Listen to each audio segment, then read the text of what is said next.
Hi, good evening everyone. I'm Jasmine Valdez. And this is our daily devotion, and our topic for today is ano ang tunay na kahulugan ng church? So in Matthew 16:18 NIV, it says there, "And I tell you that you are Peter, and on this rock I will build my church, and the gates of Hades will not overcome it."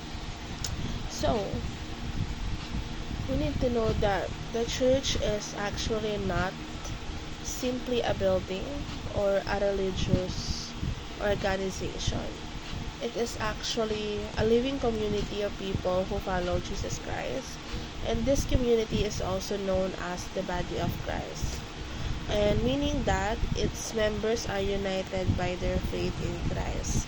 And yung mission ng church is to spread the message of Jesus and to transform the world by bringing people closer to the Lord. And this means that the church is not just a place to attend, but a movement that actively seeks to make a difference in the world.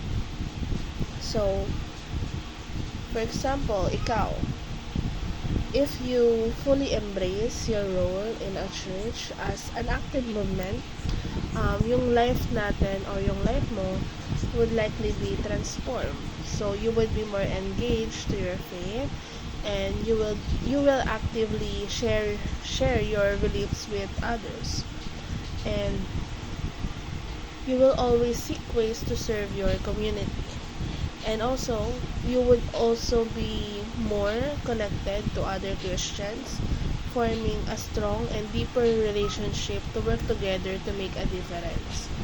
So, yung church is actually not just about attending services, praising, worshiping. It's not just about that.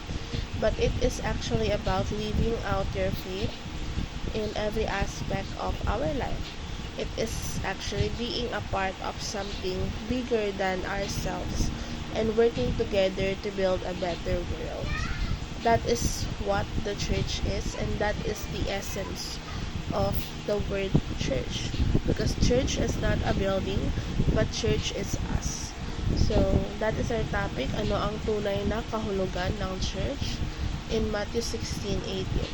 Have a good day and bye for now.